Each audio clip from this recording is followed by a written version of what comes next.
What's going on, everybody? It's your boy Itz-Beez-Da TrackStar, and welcome back to another dancehall video tutorial. The topic of today's video is mastering. Crazy enough, it's been like 2 years since I do a video about mastering. You know, it was requested the other day, and I tell somebody, say, yeah man, I have them video on my channel, then me go look. I must say the video was from like 2018, which in that 2 year span, I learned a lot, you know, I understand a lot more. So we're gonna do a more updated video. I also gonna do a video about mastering with the same track, same exact track. I'll do one in T-Rocks, and I also gonna do a video in Ozone, because this is doing it in the DAW. So I'm gonna do another video doing it inside of a standalone application like T-Rocks or like Ozone, right? So let's get into it. So this is the FL Studio version of it, all right? So the first thing, especially if you do it inside of a DAW, you want to get your tempo, right? The tempo for this rhythm is 74. It's a rhythm what me do. I actually have a song on the rhythm, but that's for another day. So the tempo for this is 74, and the reason why you need the tempo is because you need to be able to loop out the loudest section of the beat, which in this situation, the whole beat kind of look level. I mean, mix it so it leveled out, but you know, if that wasn't the case and you have one part where like right that's so quiet, right, the front type, but the right that's so loud, so you want able to low loop the loudest part of the beat. So that's how we do this up. So let's give you a quick preview of the rhythm from the top, and then we get into the video.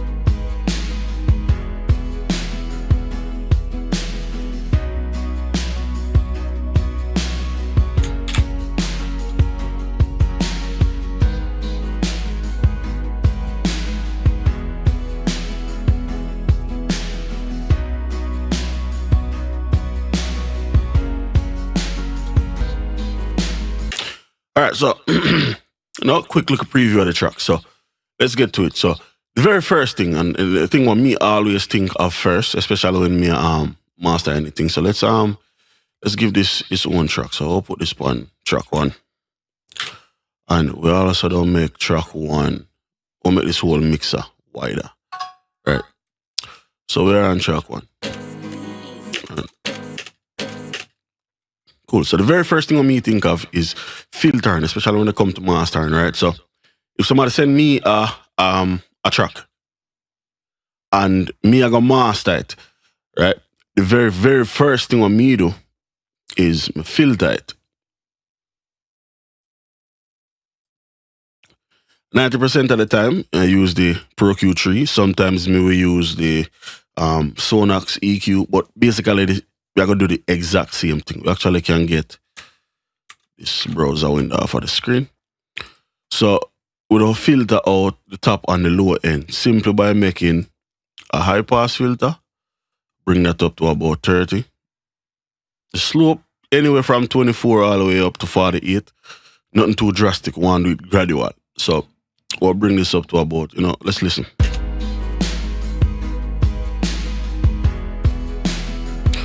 Turn it off. All right, so from what we look right here, right? This is where all of the bass that live, right? That's all right. So we solo this. That's where the bass there. If we come down here, all of the bass gone, but there's things down there, you know what I mean? It's not as loud, but it's still there. So you want to get rid of all of that because you can't really hear it. And if you can't really hear it, then you don't need it. So simple, nice little filter, roll off everything below 32.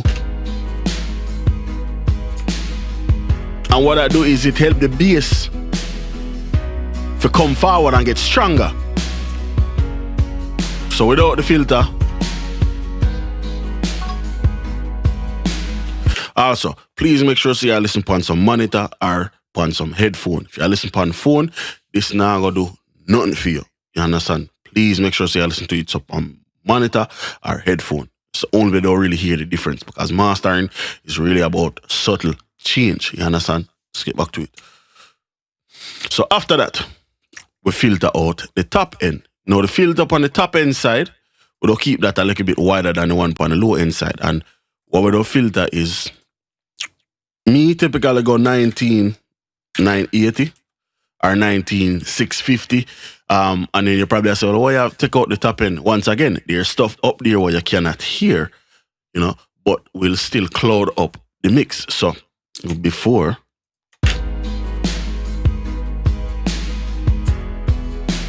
after,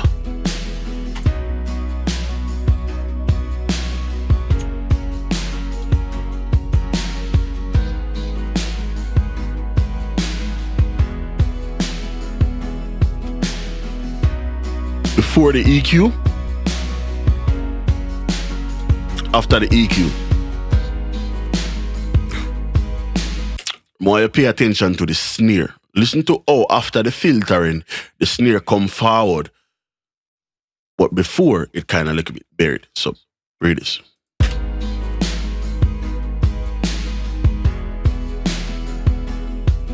After.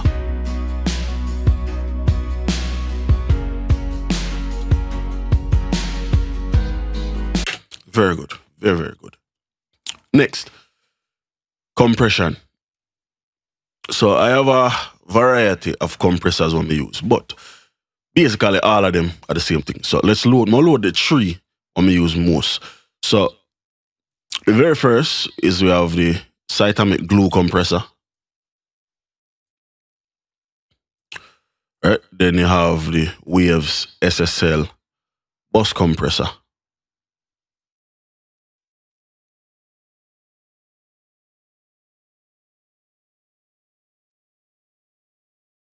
I'm going to pay close attention to all three of them. Right here. And then lastly, we have Plugin Alliance BX Townsend House bus compressor.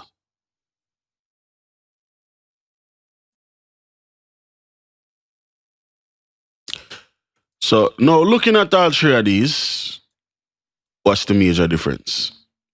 Two vertical and one horizontal. But basically, all three of them based off of the same exact compressor, which is the SSL bus compressor. Literally, same exact thing. Threshold, threshold, threshold. Ratio, ratio, ratio. Attack, attack, attack. Release, release. Makeup gain, makeup gain. Literally, the same exact compressor. I even have the fade thing here and the fade thing here. This one don't have it. You know, compressor in, compressor in, compressor in. Same exact compressor. The difference is, depending upon the type of music what I do, we might call for one over the other. You know, that's the only difference. But me like all three of them the same. I actually use the Townsend House more than me use the other two. You know what I mean? But very much the same exact thing. So let's get rid of them, yeah?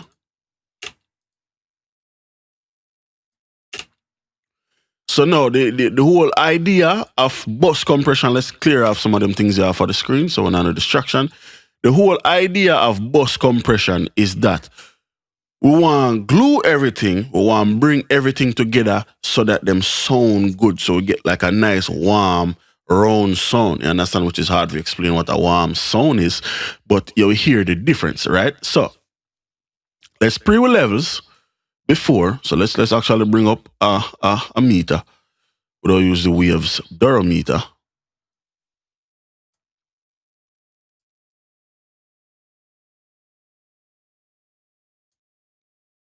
Auto. Vertical. Let's take off the bottom. So let's pre-with levels, right? So before the bus compressor really start arc, so let's turn that off. But they're about -3, which is cool, right? So let's engage the bus compressor.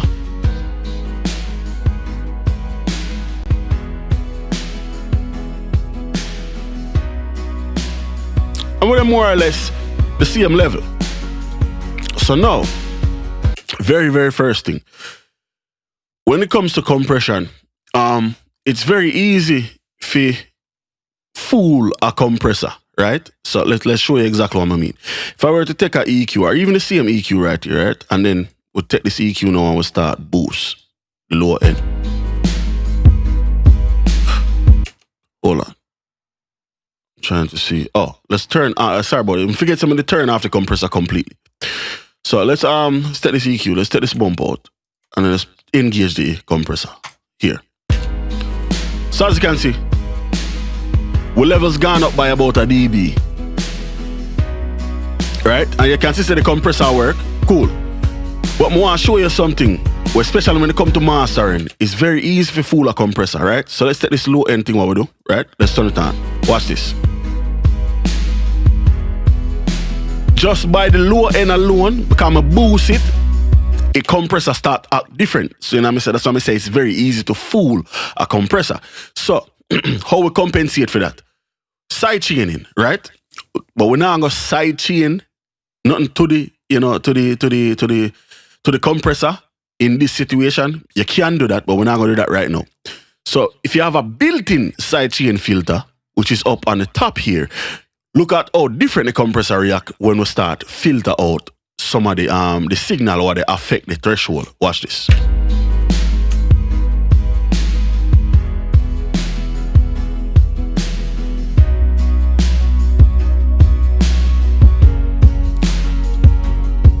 Notice it not even go past 4 again. You understand? So the idea is when you master, when you compress, you know, especially when you get into mastering, because mastering is not really a make or break thing, you always want to make sure so you have the compressor, they operate upon an even playing field. You understand? Even meaning that some of this lower end stuff that you don't need, you use the sidechain filter to say, hey, don't look at anything below 200, 100. You know what I mean? So the compressor now going to use none of the information before 200 to affect the threshold. It only going to use the stuff above 200 all the way out. You understand what I say? So that is the good thing about having a sidechain filter built in, because then you don't have to actually sidechain anything, right? So let's do this again. Our filter out, right? We're going left, we'll put the makeup gain at 0. So this is basically just the compressor compress now. So the sound I got lower, right? But we're going to use the sidechain filter to get this to basically not even move past 0.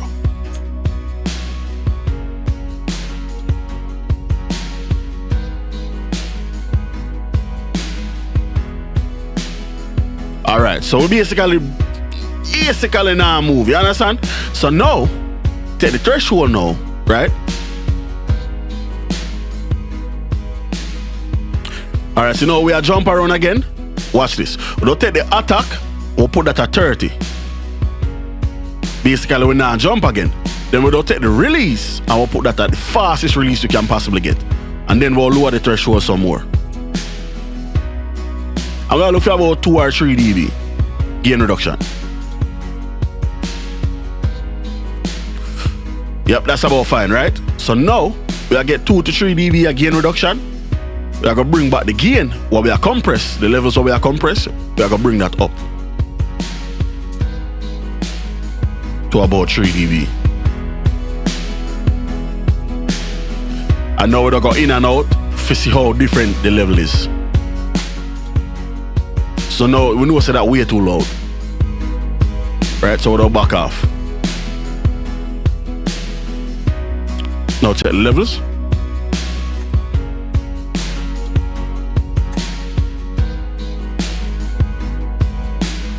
Now, almost identical. It's not going to sound exact same, but we want to keep the levels consistent. You know, I know we have a much nicer sound because the guitars, them are come forward and now.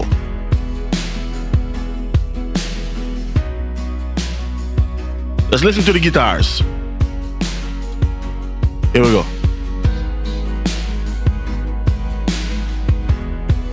Just nice. It's just a nice, warm overall sound. All right. So that's EQ, compression,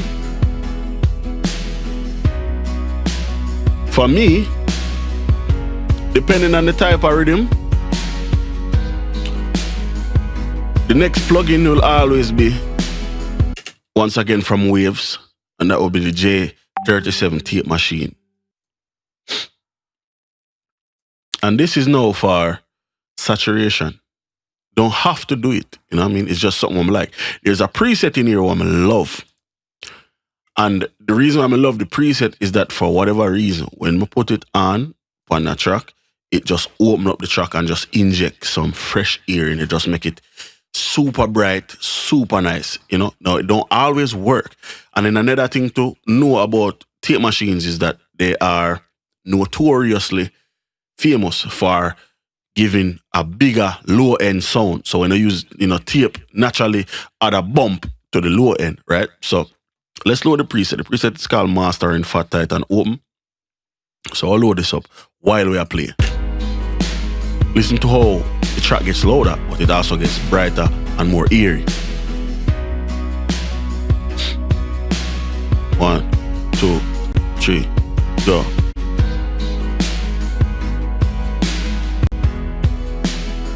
Listen to the brightness.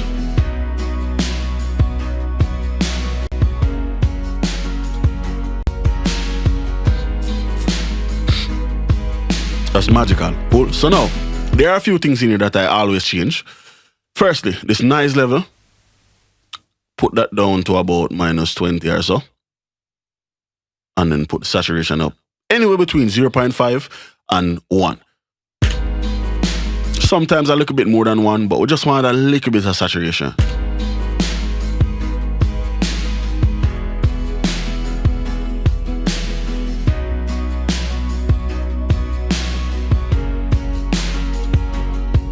And if we slow down the speed, we get a different sound as well.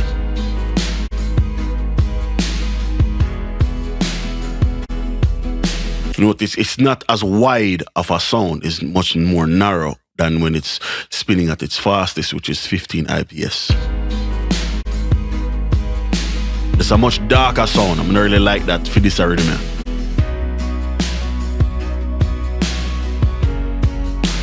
Once again, look at my levels. Very consistent, -3, -2. Let's turn off everything now.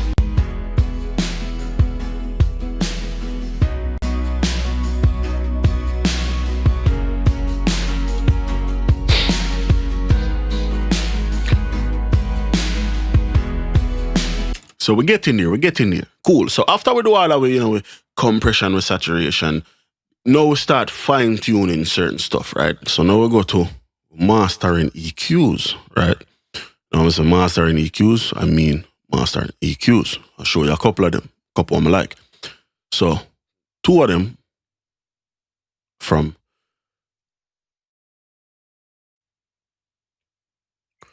are from Plugin Alliance, and then we have 2 that are from, or 2 of them are from Plugin Alliance.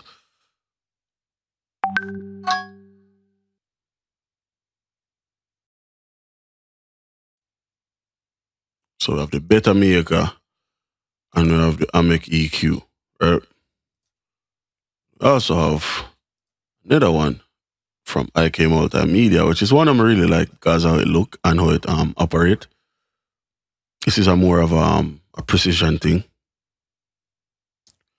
And that is the TR5 Mastering EQ, or Master EQ. All right, so let's make this bigger. The reason why I like this EQ is because it's very, very, very, very, very, very surgical. I understand that you see all of the different frequencies, everything, and this is what you will notice about mastering. Everything is stepped. Nothing is variable. Everything is a click. You understand what I say? So yeah, one of the best EQs. I believe it's modeled after the Suntech EQ, which actually look exactly like this, but that's for another day. So that's one. Can close that. And this one here, the Amec EQ, is an old brand that got brought back to life in plugin form, which is another surgical EQ, but this one is not stepped. This is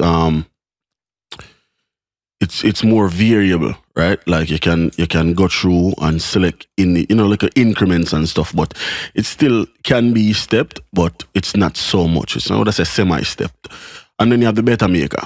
The beta maker now is more of a pull text style mastering EQ where you can boost and attenuate the same bands. So we're gonna use the two of these in conjunction. We're gonna use the beta maker later on, right? And just so you know, you don't have to use these exact things. You could use the FabFilter EQ. The fact is that the FabFilter EQ is not a mastering EQ, but it can do mastering things. These are just the ways how me approach mastering and stuff like that. So let's get back to it. So I'll bring up the AMEC EQ.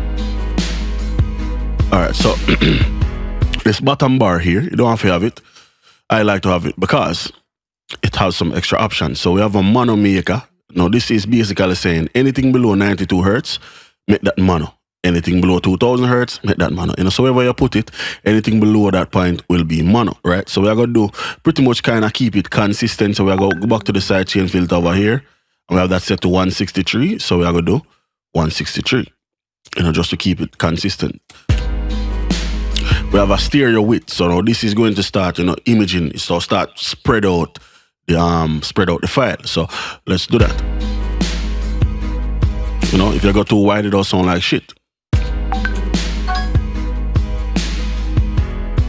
I'm going to do about 115, just add a little bit of width to it. Cool. We have an auto listen, so every time I touch a knob, it solo out that knob so we can listen to exactly what the frequency will go on.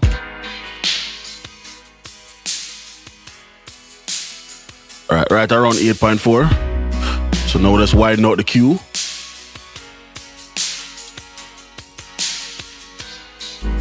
And now we can boost.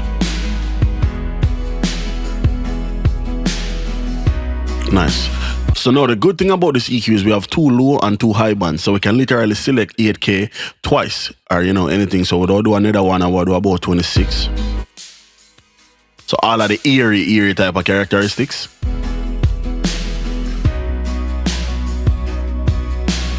And then also on this, we have these buttons what basically take this 15 dB of gain and cut it in half to 7. So if we don't want to really boost by that much, we can always do that too.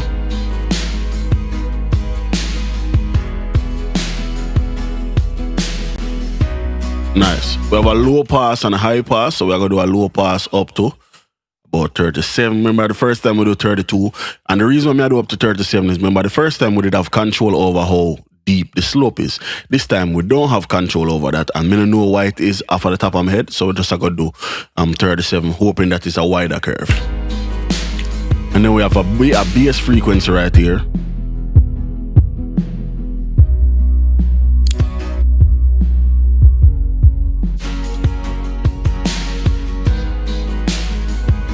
Nice. So let's take this out. That's without the EQ.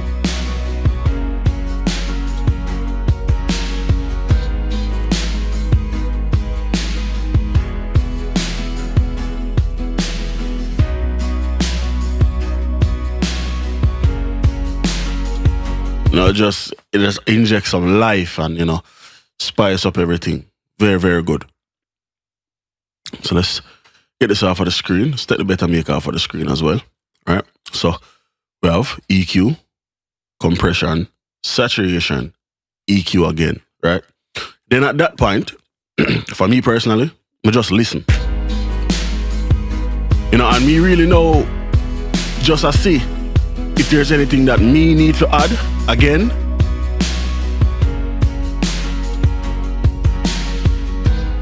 And I not really hear anything what me personally need to add.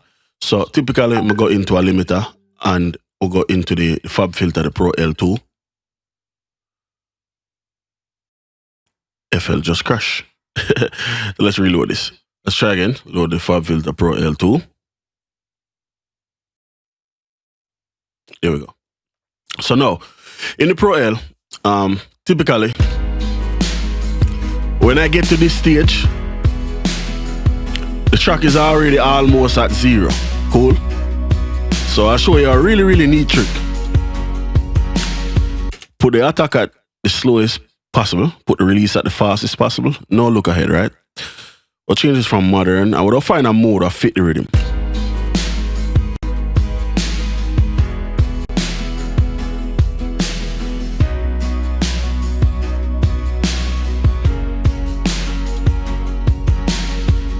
So I like all around. That sounds pretty good. So now we'll add 2 dB of gain because we already did about -1. Cool. So we're getting compression, you know, limiting basically. We'll set the output to -0.3. So definitely I get some limiting, which is perfect, right? So now what this allows me to do is it allows me to load up a clipper in the form of the Eventide Saturate and pull out more out of this file, right? So watch this. If we go hard clipping and we'll leave this at 3, listen to how much louder it is. This is when we engage the clipper. So this is just with the Pro L by itself. Go.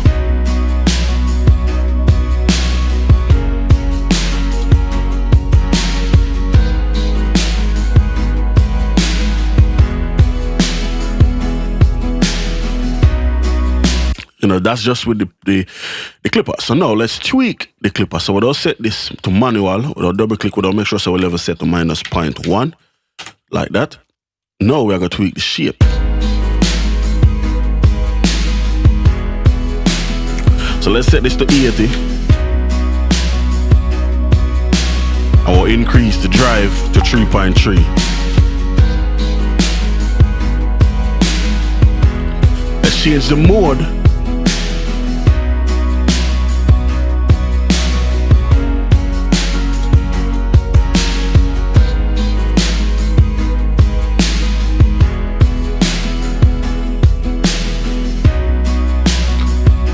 Cool. So now that we are at low levels and, you know, typically, you know, the final levels, we'll go back to the beta maker now and we'll see if we can add or inject any little bit of life, you know, with the EQ. So let's set this frequency to 16K. Let's set the bandwidth to super wide. And let's boost.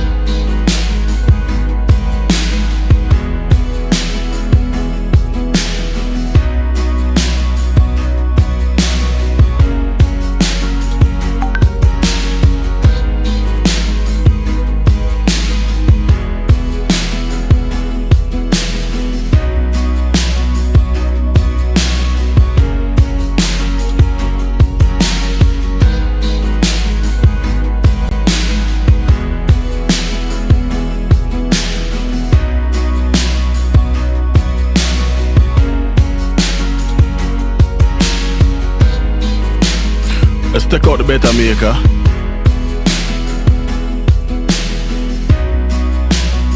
That's without.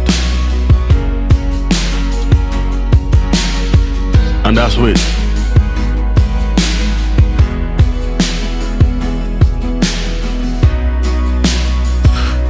And that sounds like a job well done. That sounds like a job very, very well done. So now, stretch this to maximum. Let's stretch this also to maximum. And let's go back to the top. Now we can play the file, record it as well. So let's arm it to record. FL Studio to record. Now we can look at the difference between the mixed file at the top and the mastered file at the bottom.